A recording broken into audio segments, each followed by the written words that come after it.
শুভেচ্ছার স্বাগতম যুব উন্নয়নের পক্ষ থেকে লাল গোলাপ শুভেচ্ছা।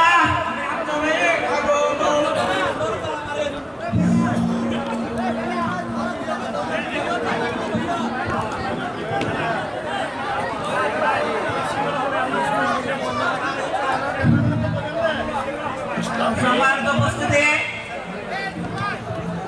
আপনারা দেখতে পাচ্ছেন এই মুহূর্তে আমাদের মাঝে উপস্থিত আছেন অত্র মাহফিলের শিরোমণি, অত্র মাহফিলের অন্যতম আকর্ষণ, আন্তর্জাতিক খ্যাতি সম্পন্ন মুফাসসিরে কুরআন হযরত মাওলানা হাফেজ মুফতি আমির হামজা সাহেব আমাদের মাঝে উপস্থিত আছেন। এখন থেকে অল্প কিছুক্ষণের মধ্যে উনি ওনার গুরুত্বপূর্ণ আলোচনা পেশ করবেন। আপনারা যে যেখানে আসুন না কেন আমাদের মাহফিলে উপস্থিত হয়ে মাহফিলকে সৌন্দর্যমণ্ডিত করে দেওয়ার জন্য বিনীত অনুরোধ জানাচ্ছি।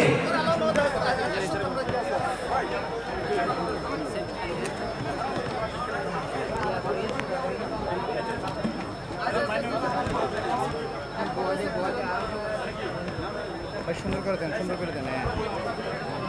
ফ্যান বই, ফ্যান বই।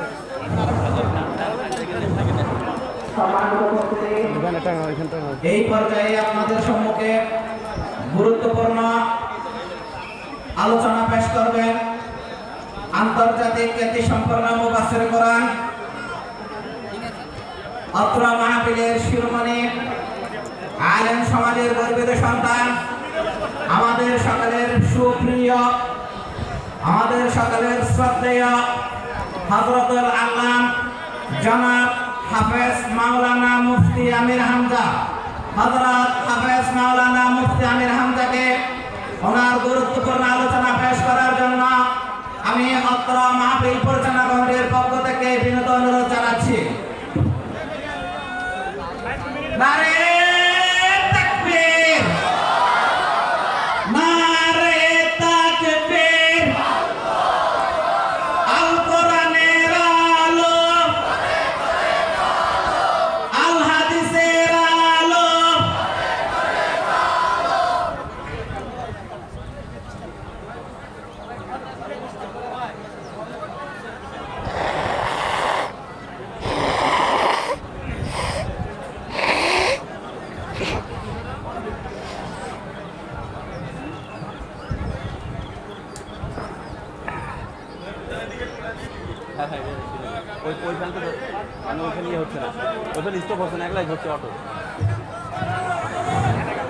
সম্মানিত উপস্থিতি, আপনারা যারা সামনে রাস্তায় দাঁড়িয়ে আছেন মেহরবানি করে আপনারা একটু মাহফিলের প্যান্ডেলে অথবা দুই পাশে বসে পড়ুন। আমাদের স্বেচ্ছাসেবক যারা আছে তাদেরকে আমি অনুরোধ করছি, যারা সামনে রাস্তায় দাঁড়িয়ে আছে তাদেরকে সুশৃঙ্খলভাবে মাহফিলের প্যান্ডেলে বসার জন্য বিনীত অনুরোধ জানাচ্ছি এবং সকল স্বেচ্ছাসেবককে মাহফিলের প্যান্ডেলের মধ্যে এই দায়িত্ব পালন করার জন্য অনুরোধ জানাচ্ছি। আপনারা সবাই প্যান্ডেলে চলে আসুন।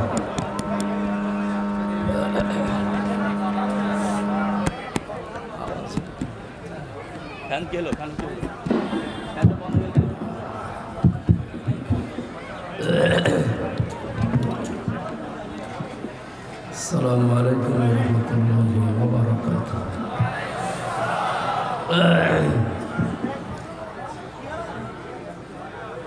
এখানে দাঁড়িয়ে থাকা যাবে না, পেছনে মানুষ আছে না,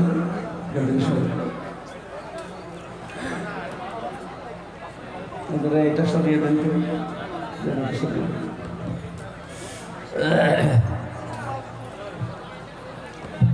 আলহামদুলিল্লাহির রহিমির রহমান আল্লাযী খালাকানা লিল ইবাদাতি ওয়াল জান ওয়া খাসানা বিত তাকরীম ইলাল আদিয়ান ওয়া নাশহাদু আল্লা ইলাহা ইল্লাল্লাহু ওয়াহদাহু লা শারীকা লাহু وأشهد أن محمدا عبده ورسوله المبعوث على الدين ليظهره على الأديان صلى الله عليه وعلى آله وأصحابه الكرام ما دام الشمس والقمر بجريان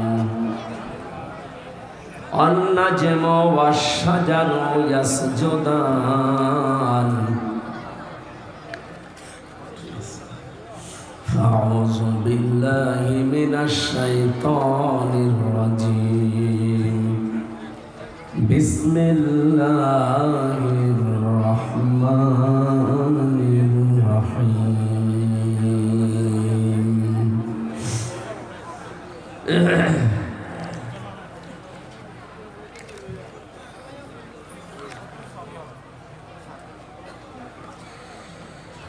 لتجدن أشد الناس عداوة للذين آمنوا اليهود والذين أشركوا ولتجدنهم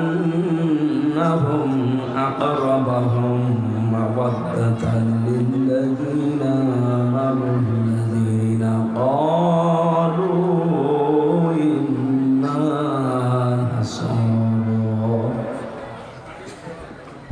ذلك بأن منهم قسيسين ورهبانا وأنهم لا يستكبرون صدقت يا ربنا. عن أبي سعيد الخدري رضي الله تعالى عنه قال قال النبي صلى الله عليه وسلم من رأى منكم منكرا فليغيره بيده فإن لم يستطع فبلسانه فإن لم يستطع فبقلبه وذلك ضعف الإيمان. رواه البخاري. وقال تعالى في شان رسوله وما زادهم إلا إيمانا وتسليما. اللهم صل على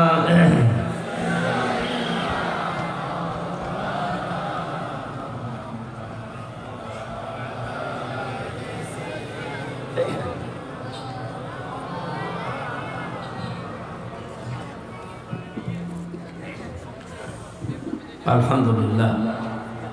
যারা দাঁড়িয়ে আছেন জায়গা আছে বসে পড়ে।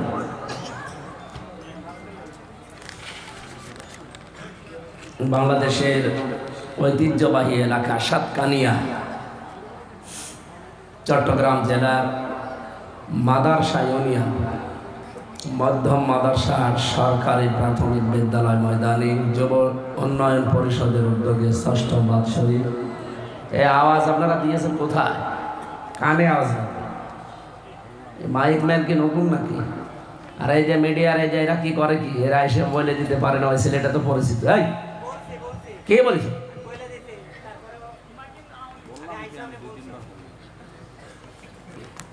মাইক ম্যান কোনটা? কানের নিচে এমন জোরে দুইটা দেবো না, একেবারে ভাবেন না ভুলে যাবা। পরে পাঠিয়েছে আজ ২-৩ ঘন্টা আগে, ওর কথা শোনো না কেন? মাইক কানের দিকে ঘুরা দিতে বলতে বুঝতে পারেনি কথা নাকি এরা ভাষা বোঝে না? এখন বুঝতে পারছি। সাউন্ড ঘুরাই দাও, ওদের কানের দিকে ঘুরাই দেন।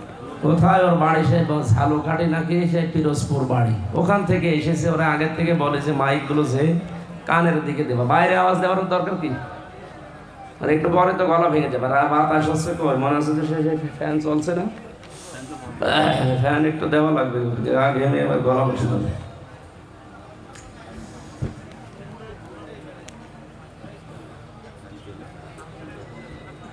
মহাবিশ্বের মহাবিশ্বয় আমাদের মালিক, আমাদের মনিব, মহান রব্বুল ইজ্জাত ওয়াল জালালের মুখের পবিত্র বাণী কোরআন, তাফসীরুল কোরআন মাহফিলের স্বনামধন্য সভাপতি, আপনাদের এলাকার সর্বজন শ্রদ্ধাভাজন ব্যক্তিত্ব, আমাদের মুরব্বী জনাব জাফর আহমেদ, বিশ্বনবীর চাচাতো ভাইয়ের নাম কি? জাফর, হযরতে জাফর রাদিয়াল্লাহু তাআলা আনহু। সেই সাহাবীর সাথে আল্লাহ রাব্বুল আলামিন আজকের সভাপতি সাহেবকে যেন কবুল করেন, বলেন আমিন। তার জীবনের যত ভালো কাজ আছে আল্লাহ যেন মঞ্জুর করেন। জীবনে যদি অন্যায় করে, অন্যায় তো করেছি নাকি? অন্যায় করে নাই? পৃথিবীর প্রত্যেকটি মানুষ গুনাহগার। নবীজি বলেন, বনি আদম সন্তান সব অপরাধী, সব গুনাহগার, পাপিষ্ট। এর ভেতরে উত্তম পাপী তারা যারা তওবা করে।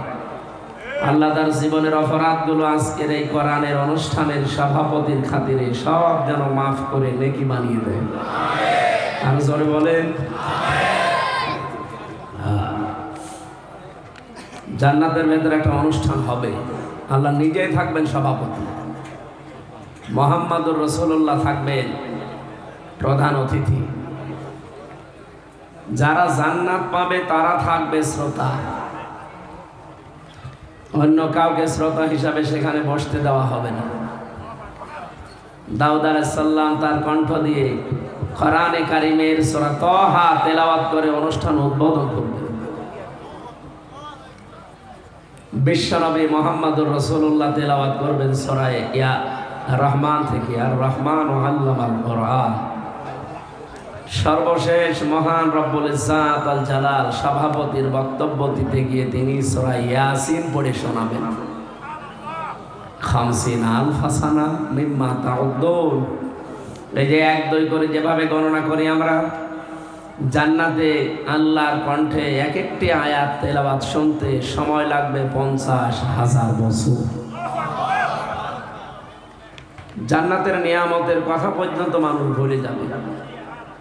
ওই ময়দানে আজকের সভাপতি জাফর আহমেদকে আল্লাহ যেন একটু শ্রোতা হিসাবে জায়গা করে দেন। আপনাদের আমিন বলা শুনে মনে হচ্ছে ওনার উপর রাগ আছে। রাগ আছে না? এটা তো ভালো না অবস্থা। জবান খুলে ওনার জন্য দোয়া করেন, বলেন আমিন। আপনি টের পাচ্ছেন আমি কি বললাম? জান্নাতে শ্রোতা হিসাবে আল্লাহ ওনারে জায়গা দেবে। এখানে যত মানুষ আমরা আমিন বললাম, যদি একজনেরটা কবুল হয়ে যায়। মাহফিলের প্রধান অতিথি মাননীয় ধর্ম উপদেষ্টা,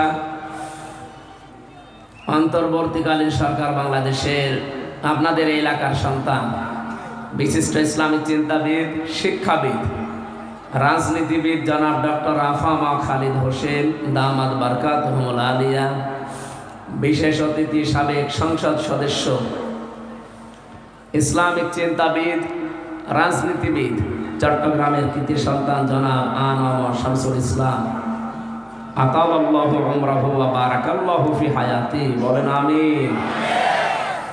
এখানে বিশেষ অতিথি হিসাবে যার নাম দিয়েছেন সাবেক সংসদ সদস্য আলহাজ শাহজাহান চৌধুরী দামাত বারকাতুহুল আলিয়া।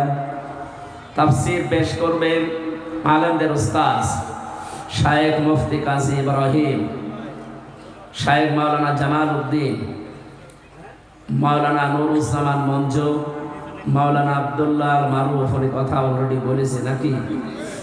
প্রধান বক্তা বিশিষ্ট রাজনীতিবিদ, বাংলাদেশ জামাতে ইসলামী ঢাকা মহানগরী দক্ষিণের শ্রদ্ধাভাজন সেক্রেটারি, কেন্দ্রীয় কর্ম পরিষদ সদস্য ডক্টর শফিকুল ইসলাম মাসুদ ভাই দামাত বারকাতুহুল আলিয়া। আমন্ত্রিত অতিথি অনেক মানুষের নাম দিয়েছে, আমরা একবারে দোয়া করছি সবার জন্য। ওয়ারাফা'না লাকা যিকরাক। আমার আগে যিনি বসেছিলেন বন্ধুবর হাফেজ মাওলানা মাহফুজুর রহমান দিনাজপুর, আপনারা ঐতিহাসিক যে ঈদগাহ ময়দানের নাম জানেন, শোলাকিয়া কিশোরগঞ্জের, এর চাইতেও 5-6 ডবল বড়। সেখানকার ইমাম খতিব হিসাবে নিযুক্ত হয়েছেন জেলা সরকারিভাবে। আল্লাহ রাব্বুল আলামিন তার গোলামকে আরো সুউচ্চ মাকাম মর্যাদা দুনিয়া আখিরাতে দান করেন। সময় পেলে আমরা কথা শুনতাম, যেহেতু আমাদের অনুষ্ঠান আরও আছে, তো এই জন্য সময় নেই। যতটুকু পারলাম সবার জন্য দোয়া করে আজকের তেলাওয়াতকৃত আয়াতে তাফসীর আকারে কথা বলবো ইনশাআল্লাহ। কি করে এখন?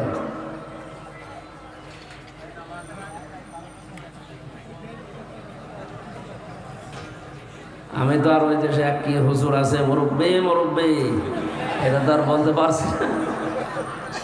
এখানে এটা ক্লাস চলছে আর আপনি ওইটা গাড়ি করে আসতেছেন, মানে এখানে কেউ আসবেন না, একেবারে নিস্তব্ধ হয়ে যাবে না। থাক, ওইভাবে থাক, এখানে আর আসা যাবে না। যে যেখানে আছে বসেন, আমার কানের দিকে আওয়াজ লাগবে। এই যে এটা একটু ঘুরিয়ে দেওয়া যায় না, এই সাউন্ড বক্স এদিকে ঘুরিয়ে দিন, দেন এটা ঘুরিয়ে রিভাব দিন। রিভাব বোঝেন এই ছেলে, রিভাব বোঝেন, রিভাব দিন। এটা কানের দিকে ঘুরিয়ে দেন, এটা কানের দিকে ঘুরিয়ে দিন। এই তো এইভাবে বলতে বলেছিলাম। সামনে যদি মাহফিলে ডিস্টার্ব পাই না, তোমার কানের নিচে দেব। যেখানে যাবা আগে থেকে বলবা দুইটা কানের দিকে মাইক ঘুরিয়ে রিভাব দিয়ে রাখেন, তাহলে গলা ভাঙবে না ইনশাআল্লাহ। এই ছাতা গলায় দিয়ে দিয়েছে, গরম লাগছে।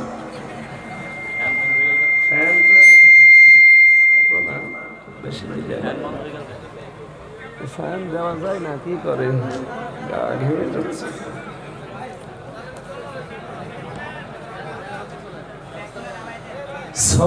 সুবহানাল্লাহ।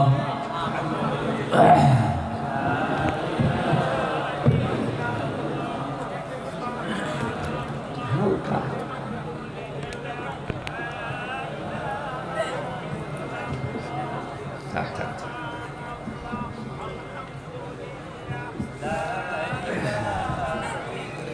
সুবহানাল্লাহ আলহামদুলিল্লাহ লা ইলাহা ইল্লাল্লাহ সুবহানাল্লাহ আলহামদুলিল্লাহ লা ইলাহা ইল্লাল্লাহ মুহাম্মাদুর রাসূলুল্লাহ। সামনে বসা মুসলমান ভাইরা, পর্দার আড়ালের সম্মানিতা মা এবং বোনেরা, প্রশাসনের ভাইরা, প্রাণপ্রিয় চট্টগ্রামবাসী,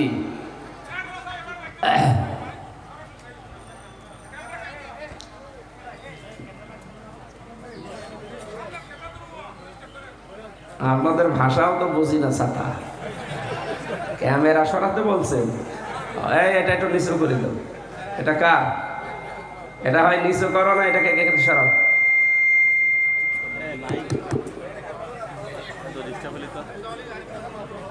এই জন্যই তো ভিডিও করতে নিষেধ করে দিই। ছাতাগুলো ঠিক করতেছে, আমার হাত লেগেছে। এটা একটু নিচু করে দাও তো। আরে ভাই, এলইডি হোক আর যা হোক, যাদের জন্য মাহফিল দিয়েছেন সেটা করবেন না, এটা ফেলে দেন। ছাতা তাড়াতাড়ি করেন।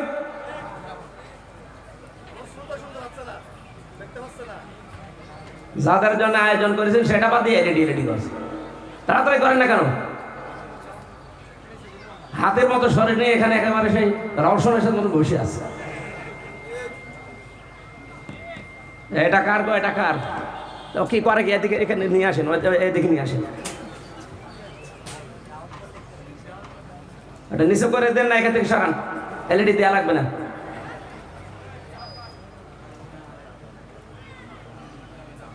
আরে আসার পরে যদি এইগুলো করা লাগে, ছাতা মাথা পাঠায় কি, এদের কাজ কি?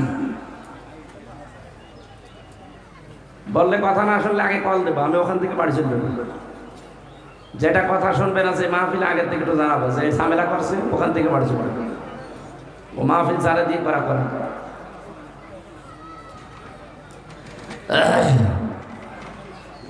আওয়াজ এখনো মন মতো হয় মাহফিল আসলে নতুন দিচ্ছে নাকি? কয়েক বছর ধরে শুনলাম দিচ্ছে।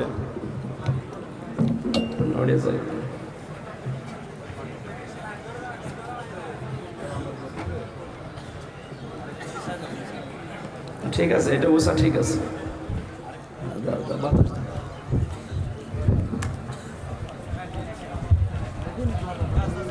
সরে যায় কেন এভাবে সরে যায় হবে এবং ধরে রাখবো হাত দিয়ে আছে সরে যাচ্ছে বলে হয় নাকি মাইক এত ঘুরাই দেন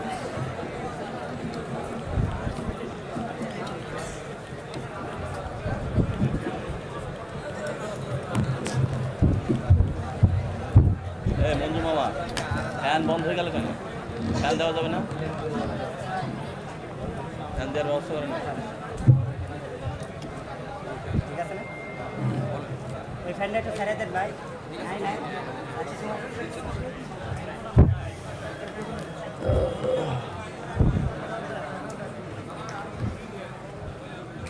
সম্মানিত ভাইরা একটু খেয়াল করে শুনি আমরা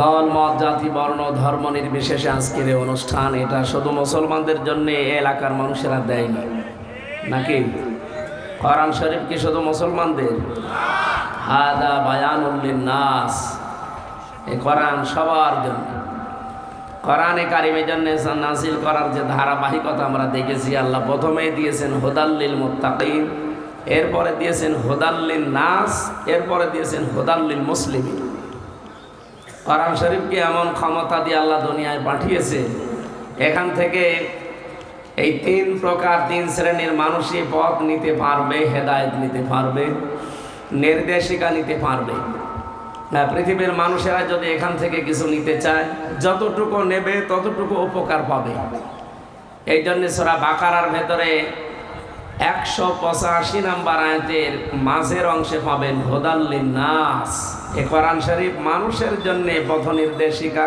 হেদায়েতের বাণী আমরা আজ বিশ্বের দিকে এই শব্দটা একটু খেয়াল করে দেখি প্রায় 810 কোটির উপরে মানুষ মাত্র 200 কোটি আমরা মুসলিম বাকি যারা আছে তারা তো মুসলিম না তারা মানুষ তারা কি বলেন বলেন এই মানুষগুলো কোরআন থেকে যতটুকু নিয়েছে তারা ততটুকু উপকার পেয়েছে আমরা বিশ্বের দিকে তাকিয়ে দেখি খ্রিস্টানরা এই যে আমেরিকায় এরা কোরআন শরীফ আল্লাহর বাণী বিশ্বাস করে না মুহাম্মদ রাসূলুল্লাহ শেষ নবী ওরা বিশ্বাস করে না কিন্তু কোরআনে যে বাণীগুলো আছে হয়তো সব তারা না নিলেও কিছু কিছু নিয়েছে এই জন্য তারা উপকারও পেয়েছে সূরা বাকারা কি সূরা নিসার 34 নম্বর আয়াতের অর্ধেক অংশে ওরা আজ 236 বছর মেনে চলছে আর রিজালু কাওয়ামুনা আলান নিসা আল্লাহ তাআলা বলেন এই পৃথিবীতে পুরুষ মানুষ হবে নেতা আর মেয়েরা হবে তাদের আজ্ঞাবহ তাদের আন্ডারে থাকবে এজন্য ওদের দিকে তাকিয়েছেন আপনি আজ 236 বছর চলছে আমেরিকা আজ পর্যন্ত ওরা কোনোদিন মেয়েদের হাতে ক্ষমতা দেয়নি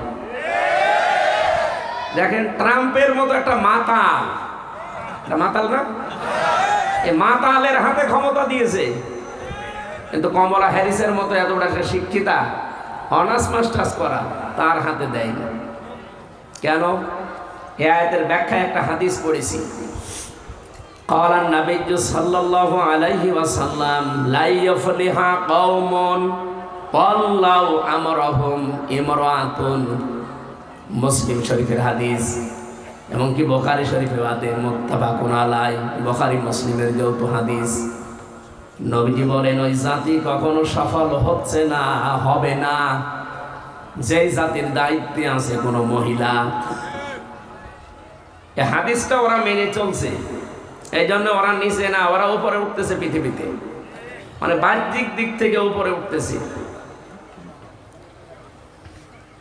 যতটুকু মেনেছে ততটুকু ওরা উপকার পায় অথচ 54 বছর আমরা এই দেশটা স্বাধীন হয়ে গেছে আপনি বলেন এই আয়াতটাও আমরা অনেকেই মানি না হাদিস তো মানি না এখানে 54 বছরের ভেতরে অধিকাংশ সময় পুরুষের তুলনায় মহিলারাই নেতৃত্ব দিয়েছে আপনি আবার রাগ করলেন নাকি আমি রাগ করার জন্য বলছি না বলছি যে বাস্তবতা এটা আজ বলে যে ওরা এত দিন দিন উন্নতি করে কেন ওরা এত সফল হয়ে যাচ্ছে পৃথিবীতে নেতৃত্ব দিয়ে কেন কারণ ওরা পুরুষকে দেয় ওরা মহিলাদেরকে দেয় না আর আমরা আমাদের দেশে এত পুরুষ মানুষ থাকার পরেও 54 বছরে অধিকাংশ সময় চালিয়েছে মহিলা আমরা সফল হব কি করি তাহলে কোরআন থেকে যদি আমরা হেদায়েত নিতে পারতাম, এই দেশের মুসলমানেরা আমরা ওদের তুলনায় অনেক উপরে চলে যেতাম। কারণ শুধু পুরুষ না, আমাদের ভেতরে তো আরেকটা চরিত্র আছে, আখিরাতের চরিত্র। কি কথা বলে না কেন? সুতরাং আমরা কোরআন থেকে যতটুকু নিতে পারবে পৃথিবীর মানুষ ততটুকু কল্যাণ পাবে, উপকার পাবে, হেদায়েত পাবে, যাই বলে।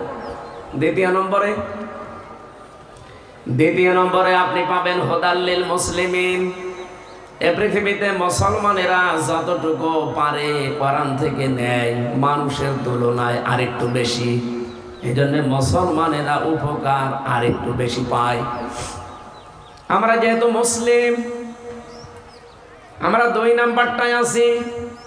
এই বিশ্বে আমরা মুসলমানেরা কোরআন থেকে ওদের তুলনায় আর একটু বেশি বেশি নিয়েছি, এই জন্য উপকারও আর একটু বেশি পাই।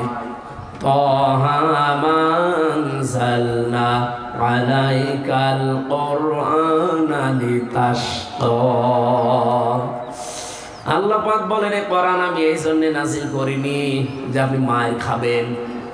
আজ তাম পৃথিবীতে মানুষের ভেতরে যারা মুসলিম তারা মায়ের খাচ্ছে না। বলেন বলেন, এই দোষটা তো পুরোপুরি আল্লাহর দোষ। আল্লাহ বলেন কোরআন আমি এই জন্য দেইনি যে আপনি মায়ের খাবেন। তাহলে কোরআন যেখানে থাকবে সেখানে মায়ের খাওয়া লাগবে না। মানে একটু ঐতিহাসিক প্রেক্ষাপট খেয়াল করেন। নবীজির জীবনের শেষ ভাষণ যেটা ছিল ঐতিহাসিক বিদায় হজের ভাষণ, উনি সর্বনিম্ন সর্বোচ্চ ভাষণ এই দিনে দিয়েছিলেন। এর আগে কথা যারাই বলতেন সর্বোচ্চ 15-20 মিনিট 22 মিনিট। আমি সিরাত ইবনে হিশাম আর রাহিকুল মাখতুম এই 2টা গ্রন্থে দেখেছি নবীজির জীবনে সবচাইতে বেশি বড় বক্তব্য ছিল এই বিদায় হজের ভাষণ, 27 মিনিট। কয় মিনিট? চট্টগ্রামের মুসলমানেরা একটু চিন্তা করেন তো কি বলেছিলেন 27 মিনিটে। আজ 1500 বছর পার হয়ে গেল, এই 27 মিনিট মানুষ কোল কিনারা পাচ্ছে না। কিয়ামত পর্যন্ত মানুষ এই 27 মিনিট নিতেই থাকবে, কোনোদিন এটা শেষ হবে না। এই 27টা মিনিটে যদি মানুষ মেনে চলতে পারে ওর জীবন সাকসেস। আমি চিন্তা করেছি যে মাত্র 27 মিনিটে কি এমন কথা বলেছিলেন যে আজও পর্যন্ত আমরা নিতেই পারি না, এখনো নিয়ে শেষ করা যায়নি, কিয়ামত পর্যন্ত শেষও হবে না। 27 মিনিটে তার সামনে প্রায় 1,14,000, কোন ঐতিহাসিক লিখেছে 1,24,000 সাহাবী ছিল। মত পার্থক্য থাকতে পারে, ছিল লাখের উপরে। নবীজির সামনে পেছনে ডানে বামে যারা বসা ছিল একেবারে আমাদের মতো নাদান না, সব সাহাবী। তার ডান পাশে বাম পাশে যারা প্রত্যেকেই জান্নাতের গ্যারান্টি পাওয়া সাহাবী। এদিকে আবু বকর, ওমর, এদিকে ওসমান আলী, সব জান্নাতি। তারা সার্টিফিকেট ধারী যে জান্নাত তারা পাবেই। নবীজি এই কথা বলার সময় কিন্তু বলেননি যে আমার ডানে আবু বকর, বামে হযরত ওসমান, আমি এদেরকে রেখে গেলাম, আমার ইন্তেকালের পরে এদেরকে মেনে নিলে জান্নাত পেয়ে যাবা, বলেছে না। তিনি বলেছিলেন তারাক্তু ফীকুম আমরাইন লান তাদিল্লু মা তামাসসাকতুম বিহিমা কিতাবাল্লাহি ওয়া সুন্নাতু রাসূলিহি। নবীজি বললেন আমি চলে গেলাম, 2টা জিনিস তোমাদের জন্য রেখে গেলাম, যদি আঁকড়িয়ে ধরতে পারো। আল্লাহর নবী মা তামাসসাকতুম দিলেন কেন? খুজু দিতে পারতেন। তাফসীর মাহফিলে, ওয়াজ মাহফিলে এই কারণে আসা লাগে, কারণ এমন এমন শব্দ কোরআন হাদিসে আছে যেটা আপনার বাপ কোনোদিন শুনে নাই। আপনি ইতিসাম শব্দটা না দিয়ে খুজু দিলেই তো বাংলা অর্থ বেরিয়ে আসে। পৃথিবীর অন্যান্য জাতির লোকেরা তাও তো বুঝে ফেলতো যে খুজু মানে ধরো, আঁকড়াও। কেন ইতিসাম দিলেন? মান তামাসসাকতুম, মা তামাসসাকতুম কেন দিলেন? বাংলা অর্থে আমি পেয়েছি এই হাদিসের ব্যাখ্যা পড়তে গিয়ে, আপনাকে যদি কোনো সুতা দেওয়া হয়, এদিকে তাকান, সুতা দিয়েছে যে একটু আপনি কামড় দিয়ে ধরেন, আপনি যদি সামনের এই দাঁত দিয়ে কামড় দেন, টান দিলে হয়তো বেরিয়ে চলে আসতে পারে, কিন্তু মাড়ির দাঁত দিয়ে যদি ধরেন, আমি টান দিলে সোটা ছিঁড়ে যাবে, তা আপনি টেনে ছিঁড়তে পারবেন না। দাঁত তো দুইটাই, সামনের দুইটাও দাঁত, মাড়ির দাঁতও দাঁত, দুইটার ভেতরে পার্থক্য আছে না নেই? বলেন বলেন। এইটা দিয়ে ধরা মানে শক্ত করে মজবুত করে ধরা। নবীজি এই জন্য খুশুটা দেননি, মাতা মাসাকুম বিহিমা। যদি এই দুইটাকে, এই যে মাড়ির দাঁত দিয়ে মানুষ যেভাবে ধরে এভাবে আঁকড়িয়ে ধরতে পারো, কি হবে জানো? আমি নবীজি বললাম লাং তাদিল্ল। এমনি তাদিল্ল দিলে তো অর্থ হয়ে যায়, লাং দিলেন কেন? মজারের আগে লান আসলে বাংলা অর্থ দাঁড়ায় জীবনেও হবে না। তাদিল্ল যেহেতু মজারে, এটা বর্তমান, ভবিষ্যৎ, প্রেজেন্ট, ফিউচার দুইটা শব্দ দিয়ে, কাল দিয়ে এই শব্দটা গঠন করা।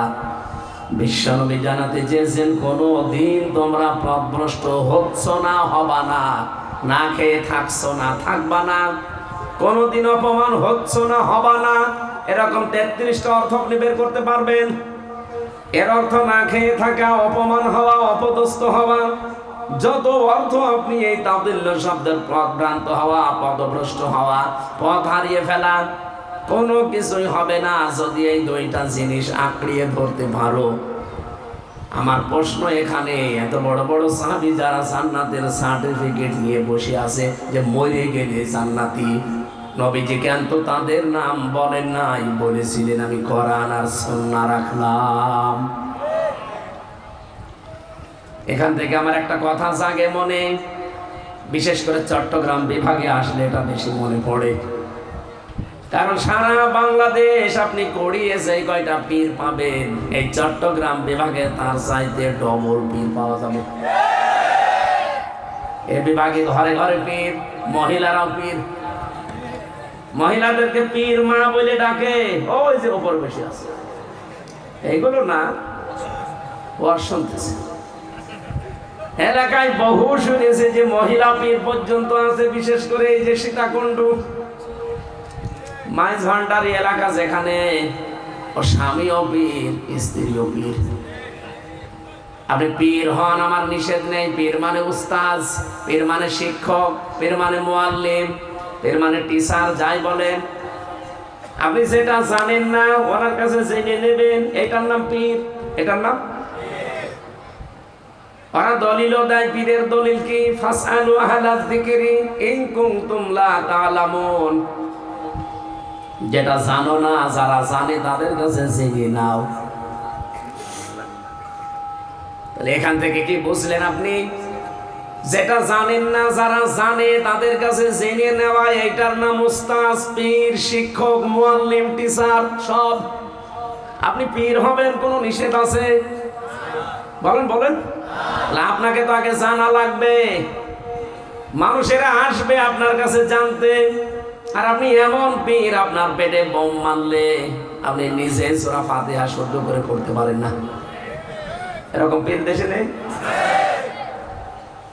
এই চট্টগ্রামে আসলে আমার নোরে বাংলা ভাইয়ের কথা মনে হয়। কি নোরে বাংলা না নোরে ইংলিশ? কোরআন শরীফ পড়া সেদিন আমি শুনছিলাম, আল্লাহ ওকে নতুন জিবরাইল নাজিল করছে। কি পড়ে? আরেকটা আছে যে জাহাঙ্গীর হুজুর, দরবারিয়া জাহাঙ্গীরে খুলে বসে আছে।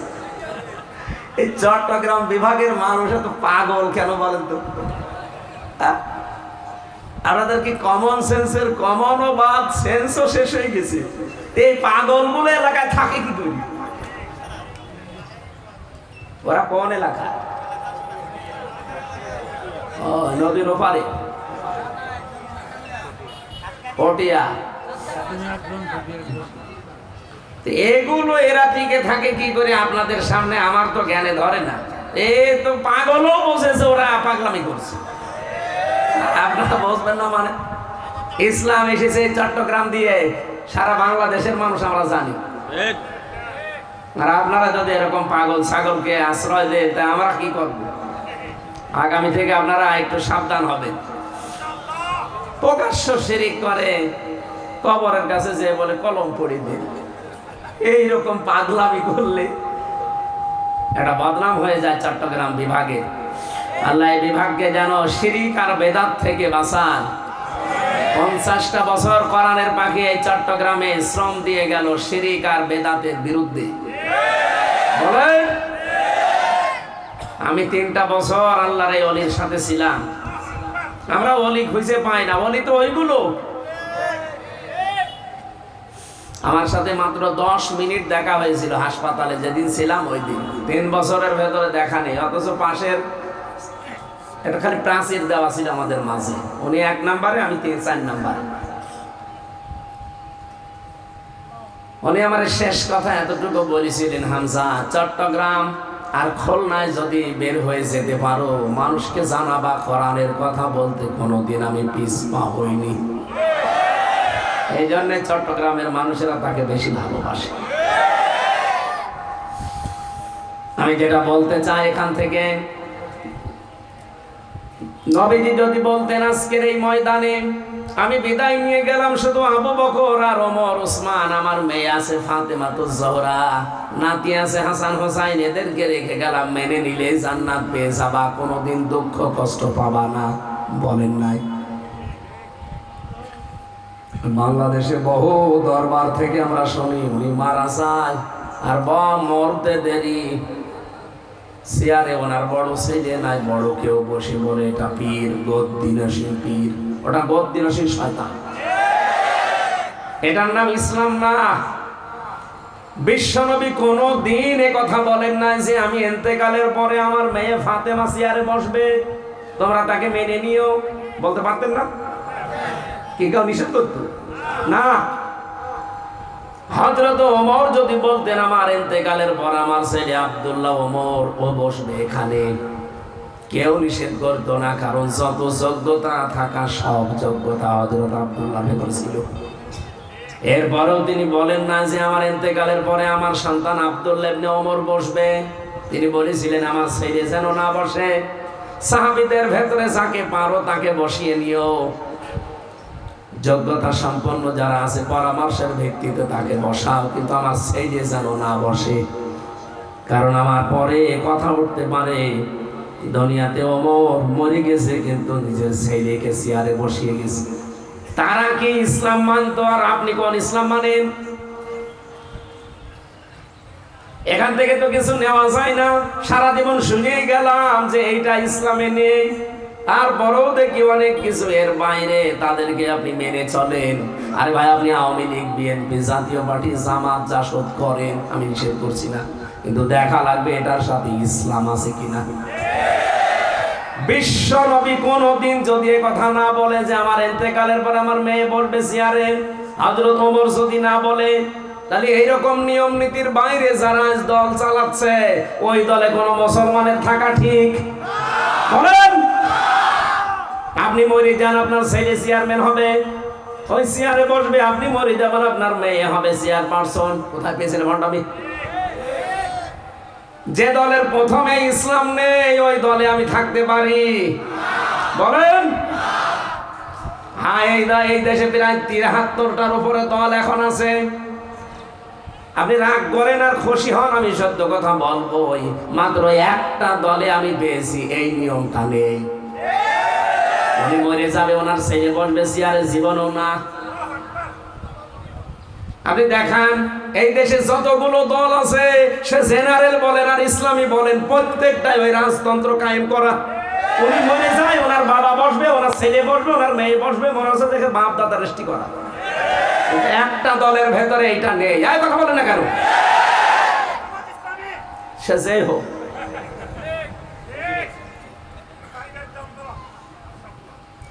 আরে ভাই, আমি ইসলাম যেখানে পাবো মুসলমান হিসাবে আমি সেখানে যাব।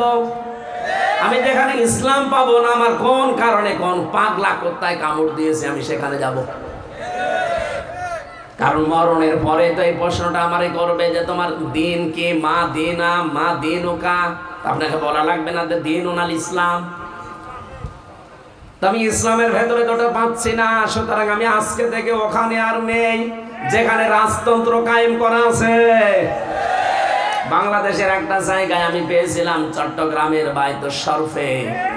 উনি মরে যাবে, ওনার ছেলে বসবে, নিয়ম ওখানে ছিল না।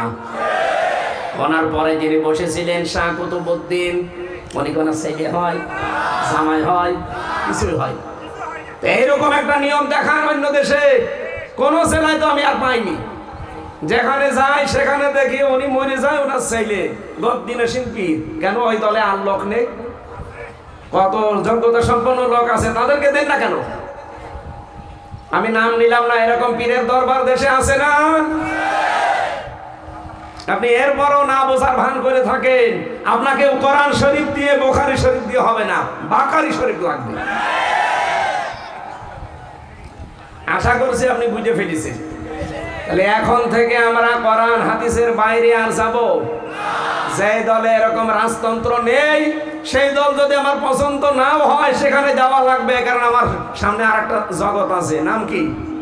আখিরাত। নাম কি? কোরআন থেকে মুসলমানেরা যতটুকু নিতে পারছে ততটুকু উপকার পাচ্ছে, যতটুকু মানুষ নিতে পারছে ততটুকু কল্যাণ পাচ্ছে। 3 নম্বরে পৃথিবীতে সবচাইতে বেশি কল্যাণ পাবে, উপকার পাবে হুদাল লিল মুত্তাকিন।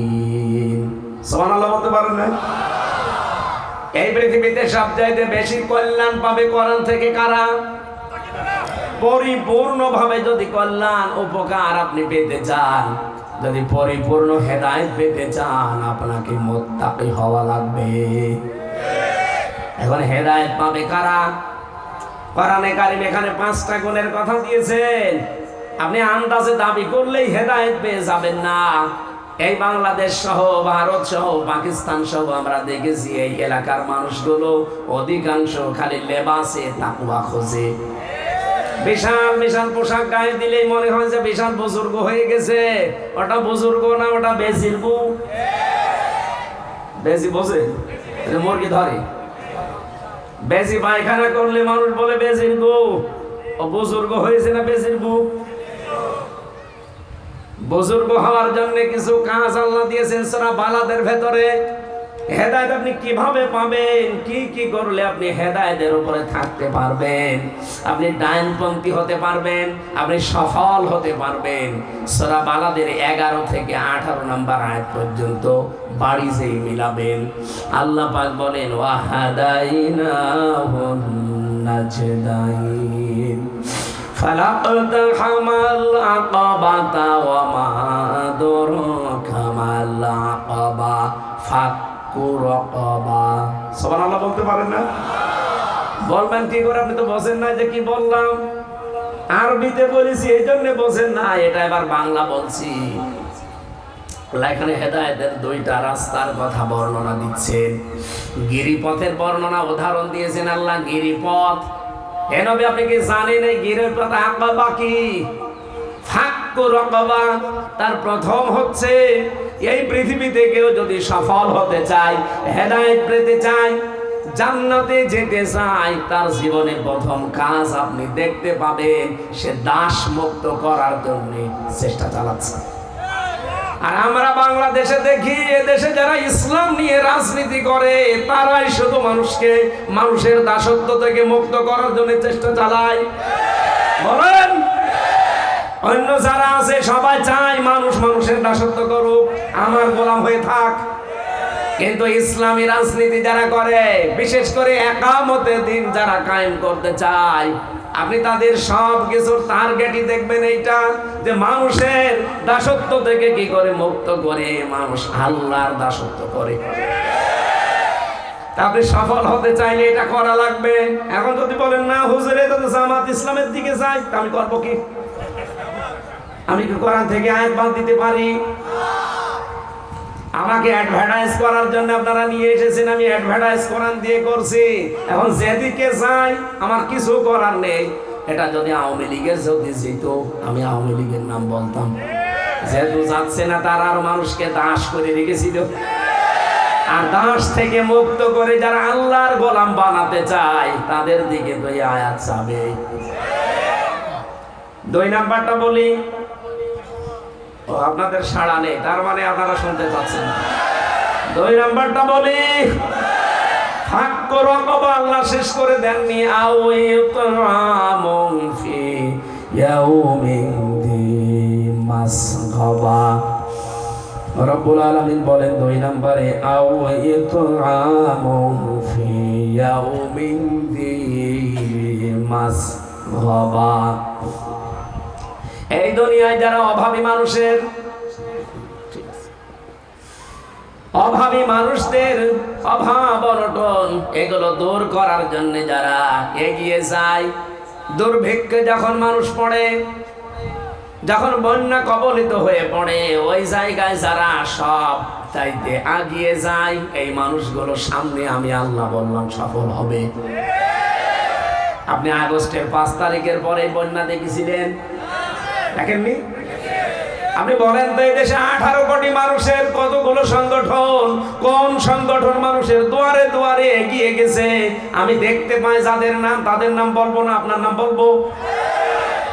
তারা নিজেরা চলতে পারে না, কিন্তু টাকা কালেকশন করে কোথায় চলে গেছে? সাতক্ষীরায়, কোথায় কুড়িগ্রাম,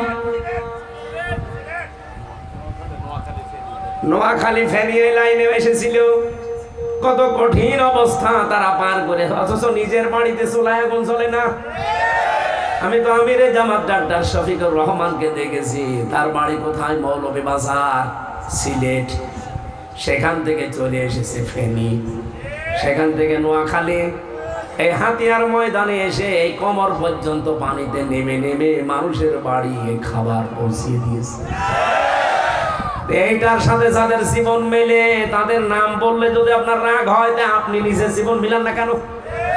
আপনারে তো পাওয়া যায় না কোনোদিন। আমি তো ঠিক সে এসি রুমে বসে আছেন। 3 নাম্বারটা বললে সমস্যা। দুর্ভিক্ষের সময় যারা মানুষের কাছে এগিয়ে যায়, এরা সফল হবে। ঘোষণা কার? আল্লাহ পাকের পরে বলেন ইয়াতীমান যা মাকরাবা, যারা নিকট আত্মীয়র ভেতরে এতিম অসহায় আছে, হে নবী আপনি দেখবেন তারা তাদের সাহায্যে এগিয়ে যায়। কত মানুষ এখানে বসে আছে, নিজের বোন গরিব মানুষ, পরিচয় দিতে চায় না, আর ধর্ম আত্মীয় বানিয়েছে সেই চট্টগ্রামে, এখান থেকে মাসে 3 বার করে যায়। এরকম মানুষ দেশে নেই? আপনি জীবনেও সফল হতে পারবেন না, হেদায়েত তো দূরের কথা, আর জান্নাত তো কপালে আপনার নেই। আপনি যদি সফল হতে চান, হেদায়েত পেতে চান, জান্নাতে যেতে চান, নিজের আত্মীয় স্বজনের ভেতরে যদি এতিম অসহায় কেউ থাকে, অবশ্যই এই যে মাকরাবা, নিকট আত্মীয় যারা আছে, এই মানুষগুলোর অভাব অনটন দূর করার জন্য আপনি খোঁজ খবর নেবেন, সাধ্য মতো সেখানে দেবেন, কিন্তু পরিচয় আপনি দিতে চান না। আপনি সফল হতে চান, 4 নাম্বারটাই আছে আও মিসকিনান যা মাতরবা। তুরব থেকে এসেছে মাতরবা, যারা ধনী মলিন অসহায়, এমনকি যারা দুনিয়াতে কাজ করতে করতে নিজের চেহারার ভেতরে সাফ তৈরি করে ফেলেছে, এই মানুষগুলোর কাছে যারা এগিয়ে যায়। আরে ভাই কোরআন আমি হাতে নিয়ে বলছি, নিজে আমি ডাক্তার শফিকুর রহমানকে দেখেছি, এই লোকটা মসি মেতর এদের সাথে বুক মিলাচ্ছে। মেতর আশ্চর্য হয়ে গেছে, বলছে কি হুজুর, ওরা তো আর চেনে না যে আমিরে জামাত। কি হুজুর, আপনি আমার মতো মানুষের সাথে বুক মিলাতে চান? আমি তো নিজেকে মানুষই মনে করি না, আমি মেতর, পায়খানা পরিষ্কার করে বেড়াই, আমি রাস্তা ঝাড়ু দেই। আমরা তো নিজেরা মানুষকে মানুষই মনে করি না, আর আপনি আমার মতো মানুষ, এত সুন্দর পোশাক পরে, এত সুন্দর চেহারা নিয়ে আপনি আমার সাথে বুক মিলাতে চান? ওই দিন বলেছিলেন উনি যে আপনারা শুধু মানুষ না, আপনার শ্রেষ্ঠ মানুষ। কারণ নবীজির হাদিস আল কাসিব হাবিবুল্লাহ, যারা কাজ করে খায় এরা আল্লাহর বন্ধু। কত মানুষ এই দেশে আল্লাহর বন্ধু হয়েছে, কোনো কাজ নেই, শুধু টাকা মারা ছাড়া। তার ভেতরে এই যে দরবেশ একজন, কি কাজ করতো আপনি বলেন তো? শুধু বসে থাকা ছাড়া কোনো কাজ আছে? এই জন্যই তো 36,000 কোটি টাকা চুরি করেছিল। ওই শয়তান এখন থাকে মাটির ফ্লোরে। আর দেখেছেন মাথা চুল থেকে একেবারে পা পর্যন্ত স্যান্ডেল পর্যন্ত সাদা আর ভেতরে পোড়াটা কালো। আমি যেই কন্ডেম সেলে থাকতাম আমার এটার একটা পাতলা কম্বল দিয়েছিল, আরো শুনলাম যে থাকে ফ্লোরে। ওর কম্বল দেওয়ারও দরকার নেই, দরকার হয় যা আছে সব খুলিয়ে দিন, পড়ে থাক। যত টাকা চুরি করেছে ওর তো সব কেটে ফেলা দরকার, হাত পা যত ছোটখাটো জিনিস আছে সব।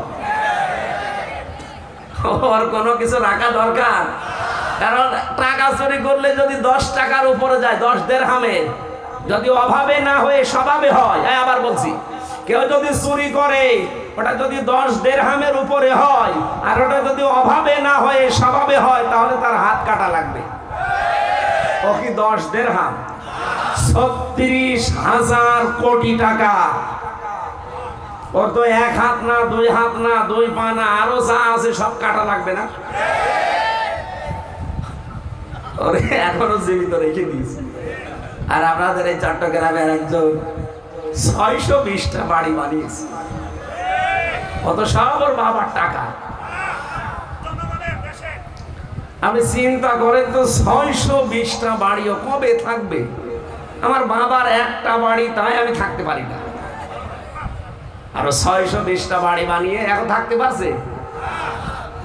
একটা বাড়িও থাকতে পারে না। বাইরের দেশগুলোতে যে দেখে শয়তানরা হোটেলে থাকে, ওই সাহেব পাড়া বানিয়েছে, কেউ বানিয়েছে যে বেগম পাড়া, তো থাকতে পারে না, থাকে সব ভয় ভয় হোটেলে থাকে।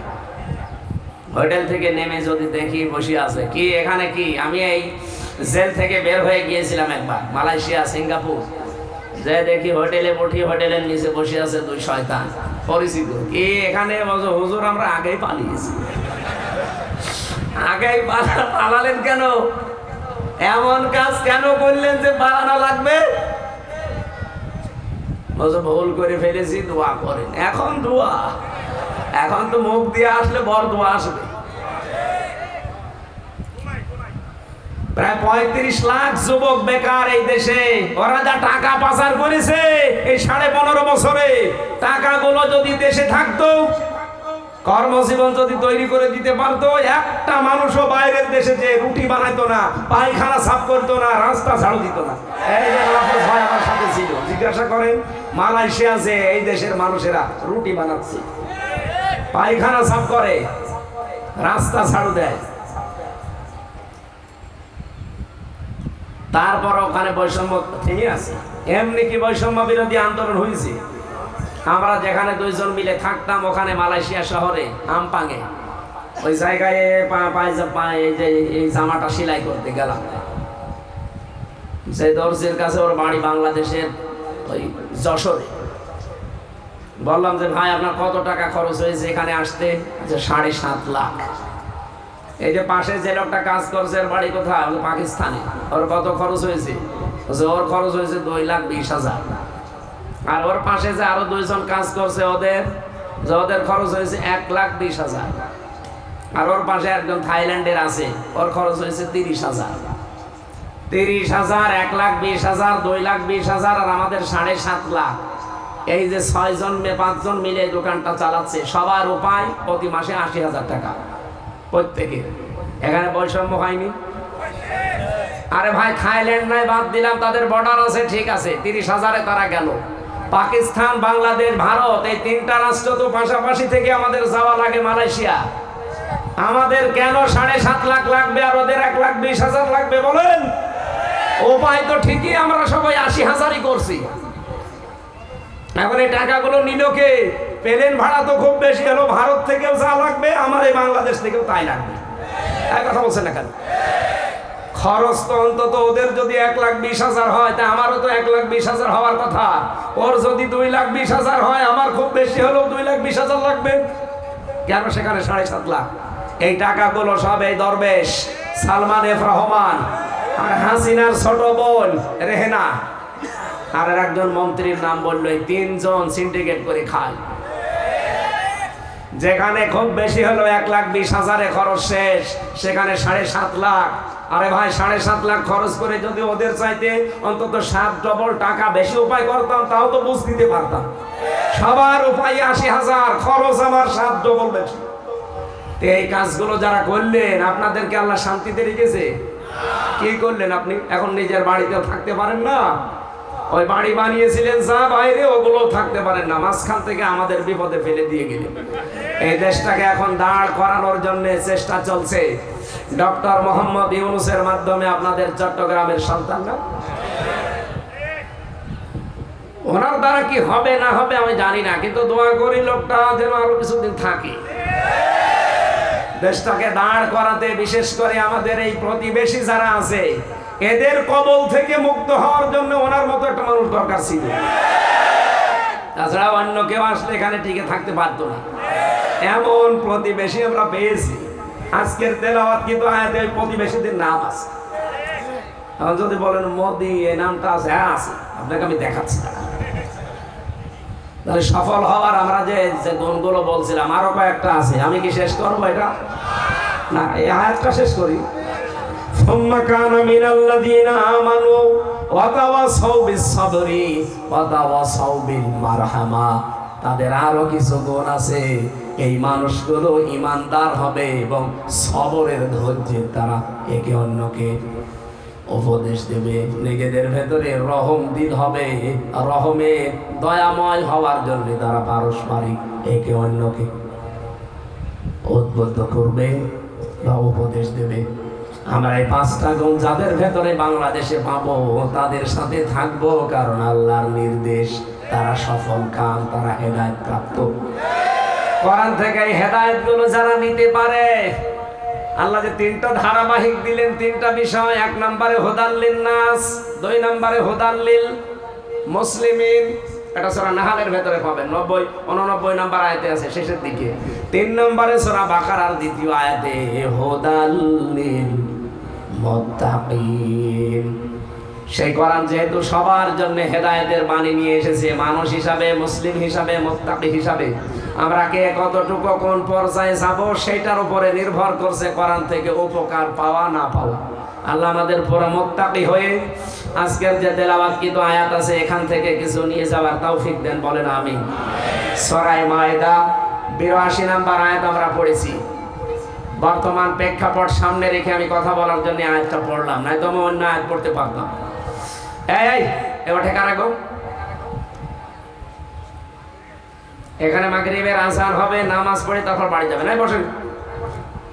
এমনি ভালো লাগছে না এই মনে করে যদি চলে যান আপনার ইমানের সমস্যা আছে। কারণ আমি কি আমার বাবার কথা বলছি না আল্লাহর কথা? বলেন। হ্যাঁ, কোনো প্রয়োজন যদি থাকে, বসা পায়খানা আর বিড়ি খেতে চান তাহলে যান, না যাক, বিড়ি খেয়ে আবার চলে যান। আল্লাহ রাব্বুল আলামিন বলেন, লা তাজিদান্না আশাদ্দান নাসি আদাওয়াতাল লিল্লাযীনা আমানুল ইয়াহুদা ওয়াল্লাযীনা আশরাকু। লা তাজিদান্না, লামে তাকিদ নুনে সাকিলা। আল্লাহ পাক গ্যারান্টি দিয়েছেন 2 বার এখানে, অবশ্যই অবশ্যই হে নবী, তামাম পৃথিবীতে যত মানুষ আছে এই মানুষগুলোর ভেতরে ইমানদার যারা, তাদের জন্য জঘন্যতম শত্রু হিসাবে 2টা জাতি কাজ করছে, করে যাবে। কারা?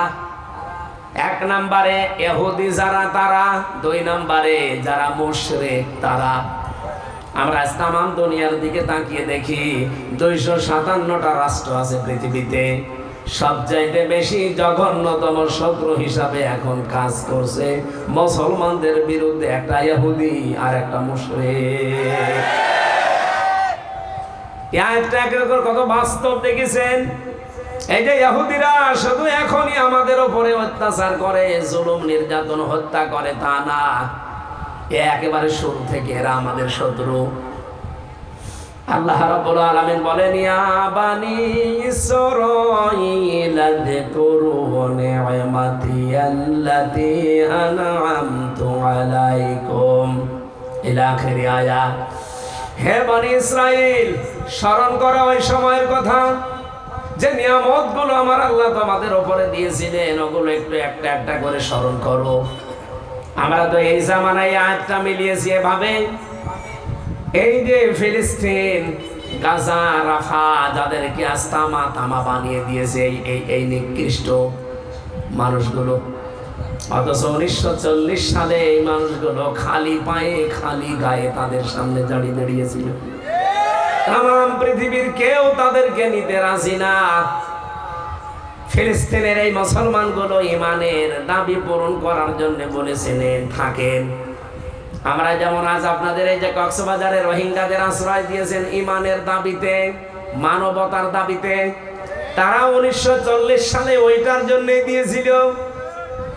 কিন্তু কি করলো তারা? আজ নিজেদের জন্মভূমি থেকে তাদের কাজ বিতাড়িত করে নাই, শুধু আজকেও তারা 32 জন মেরেছে। এমনকি রাফা আর গাজা পুরা তামা বানিয়ে ফেলেছে।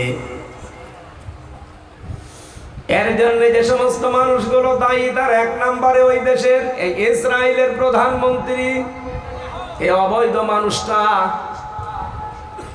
আল্লাহর নবীর একটা হাদিস আমি পড়ছিলাম গত কয়েকদিন ধরে, আমার খুব এটা আন্দোলিত করছে। হযরত আবু যর রাদিয়াল্লাহু তাআলা আনহু থেকে বর্ণিত এটা। আন আবি যর রাদিয়াল্লাহু তাআলা আনহু قال قال النبي صلى الله عليه وسلم من ادعى ما ليس له فليس منا وليتبوأ مقعده من النار। মুসলিম শরীফের হাদিস। নবীজি বলেন, কোন জিনিস যদি তোমার আয়ত্তে নেই সেটার মালিকও তুমি না, ওটা যদি জোর জবরদস্তি করে নিজের দখলে নিয়ে নাও, 2টা শাস্তি তুমি নিজের উপরে আপতিত করে নিলে। 1 নম্বরে ফালাইসা মিন্না, ওই মুহূর্ত থেকে তুমি আমার উম্মত যদি থাকতে এর আগে আমার উম্মত থেকে বের হয়ে গেলে। 2 নম্বরে ওয়াল মাকাদাহু মিনান নার, তোমার স্থান তুমি নিজে জাহান্নামে করে নিলে। এই হাদিসের ভেতরে আমরা 2টা শব্দ পেলাম, ফালাইসা মিন্না আল ওয়ালিয়াতাবাওয়া মাকাদাহু মিনান নার। একটা যদি ইহুদির ক্ষেত্রে খাটে, খ্রিস্টানদের ক্ষেত্রে খাটে, মুশরিকদের জন্য খাটে, কারণ তারা জোর জবরদস্তি করছে। কি কথা বললেন না কেন? ইহুদিরা জোর জবরদস্তি করে দখল করে নিচ্ছে, ওরা তো জাহান্নামে যাবে, মাস্ট বি যাবে। এই হাদিস কি মিথ্যা হতে পারে? আমাদের এই যে পাশের যে দাদা বাবুরা, আমাদের পূর্বপুরুষদের দিয়ে যাওয়া কত সম্পদ তারা মুসলিম বিভিন্ন জায়গায় দান করে গেছে। আর এই শয়তান এই মুশরিকরা, এখন এই উগ্রপন্থী হিন্দুরা, এখন তারা নতুন আইন তৈরি করে মুসলমানদের সেই সম্পদগুলো ওয়াকফ আইন তৈরি করে সব নিজেদের দখলে নিয়ে নিচ্ছে। তার মানে এই মুশরিকরা, ইহুদিরা, এরা জাহান্নামের অধিবাসী, এতে কোনো সন্দেহ। শুধু এরাই। এবার প্রথম অংশটা দেখবেন না, ফালাইসা মিন্না। ফালাইসা মিন্না মানে আযান হচ্ছে, এখন আযান হবে কেন? 35 আযান আমাদের ওইদিকে হলো চুয়াডাঙ্গা জেলায় 35। ওরে আপনারে, আমি তো আযান 35 মনে করে আগাচ্ছিলাম। আপনি একটু আগে টাচ দেবেন না যে আযান 15 না? এখন আর এই জন্য মানুষ উঠতেছে। আমি মনে করছি এখনো 20 মিনিট আছে, ওঠে কেন? এখন আর হবে না ভাই, আমি 35 মনে করছিলাম, তা আসলে শেষ করতে পারতাম। আল্লাহুম্মা আমিন। রাব্বির হামহুমা কামা রাব্বায়ানি সাগীরা। আল্লাহ যে আয়োজনের আঞ্জাম দিয়েছে এটা কবুল করে নাও। আগামীতে অনুষ্ঠানটা বিশাল আকারে তুমি মঞ্জুর করো আল্লাহ।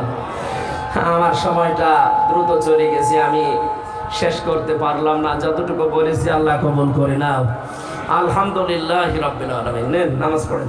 কি আসছে? ওই কোথায়? আমার গাড়ি আছে, এটা বন্ধ হয়ে গেল কেন?